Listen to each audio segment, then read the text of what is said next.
Hi అండి అందరికీ, నేను మీ హారిక జైపాల్. సో ఈరోజు ఇంకో కొత్త న్యూస్తో మీ ముందుకు వచ్చాను. నన్ను అడిగారు కదా, ఏ చిన్న న్యూస్ వచ్చినా మాకు కంపల్సరీ ఇన్ఫామ్ చేయండి అక్క అని చెప్పేసి. సో నేను ఇప్పుడు అదే పని చేస్తున్నాను. సో అయితే ఈరోజు L1 వాళ్ళకి L2 వాళ్ళకి వచ్చిన న్యూస్ ఏంటి ఇందిరమ్మ ఇండ్ల గురించి అనేది నేను ఈరోజు మీతో షేర్ చేయాలనుకుంటున్నాను.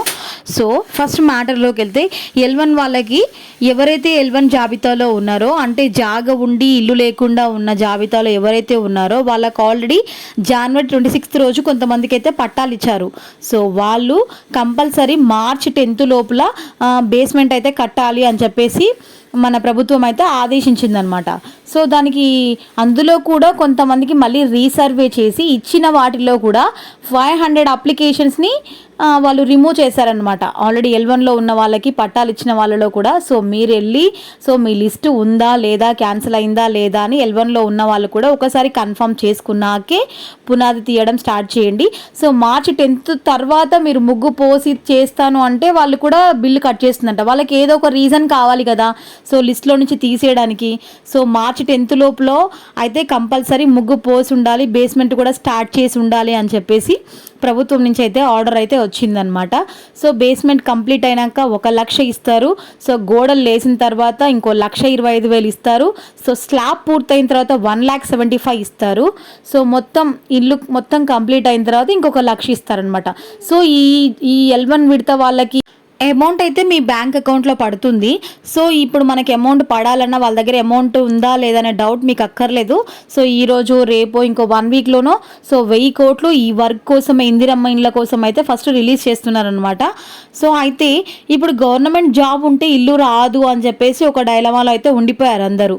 సో ఎందుకు రాదు అయ్యా అని చెప్పేసి మన మంత్రులు ఎమ్మెల్యేలు కలిసి డిస్కస్ చేసి వాళ్ళ ఫిర్యాదుని మన రేవంత్ రెడ్డి దాకా తీసుకెళ్తే, సో వాళ్ళు ఫైనల్ చేసి రిలీజ్ చేసిన ఆన్సర్ ఏంటి అంటే, ఈవెన్ గవర్నమెంట్ ఎంప్లాయీ అయినా సరే చిన్న జీతం వాళ్ళు ఉంటారు కదా, సో ఆశా వర్కర్ కానీ, అంగన్వాడీ టీచర్ కానీ, ఇలా పంచాయతీ సెక్రటరీ కానీ 15,000 లోపు ఎవరికైతే శాలరీ ఉందో సో వాళ్ళందరూ కూడా ఇందిరమ్మ ఇండ్లకి అప్లై చేసుకోవచ్చు. వాళ్ళు కూడా అర్హులే.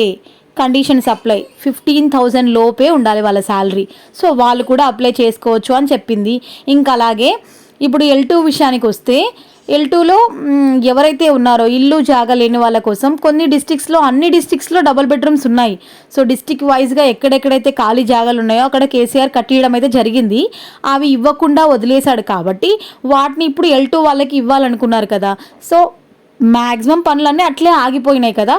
సో ఆ పనులు కూడా జల్దీ కంప్లీట్ చేయాలని చెప్పేసి ఇక్కడ ఇచ్చారు చూడండి. డబుల్ బెడ్రూమ్ ఇండ్ల కాలనీ ఇండ్లకు అవసరమైన మౌలిక సదుపాయాల పనులు వెంటనే చేపట్టి పూర్తి చేయాలని, ప్రారంభించిన పనులు ఏవైనా ఉంటే గృహ నిర్మాణ సంస్థ ఇంజనీర్లు వాటి పనులను చేపట్టి పూర్తి చేయాలని సర్కార్ MD పేర్కొన్నారు. అర్థమైంది కదా. అవి కూడా జల్దీ కంప్లీట్ చేసి లిస్ట్ రిలీజ్ చేయడానికి రెడీ అవుతున్నారు. Maybe March ending, April 1st week కల్లా మొత్తం లిస్ట్ వస్తుంది. ఆల్మోస్ట్ 2 years అయిపోయింది కదా. సో వాళ్ళు ఈ పథకాలన్నీ చేస్తాము అని చెప్పేసి. సో L1లో అయితే పనులు జరగాలి. March 10 లోపు అది డెడ్ లైన్ అని చెప్పారు. సో ఎలాగైనా వాళ్ళు కొన్ని అప్లికేషన్స్ ఎట్లాగైనా తీసేస్తారు. సో ఏదో ఒక చిన్న రీజన్ దొరికినా సరే తీసేయడానికి చాలా ఛాన్స్ ఉంది. సో L2లో ఉన్న వాళ్ళైనా అన్ని డాక్యుమెంట్స్ ప్రాపర్గా ఉన్నాయా లేదా చెక్ చేసుకోండి. సో మార్చి ఎండింగ్ కానీ April 1st వీక్ కానీ మెయిన్ లిస్ట్ అయితే రిలీజ్ చేసే ఛాన్స్ అయితే ఉంది.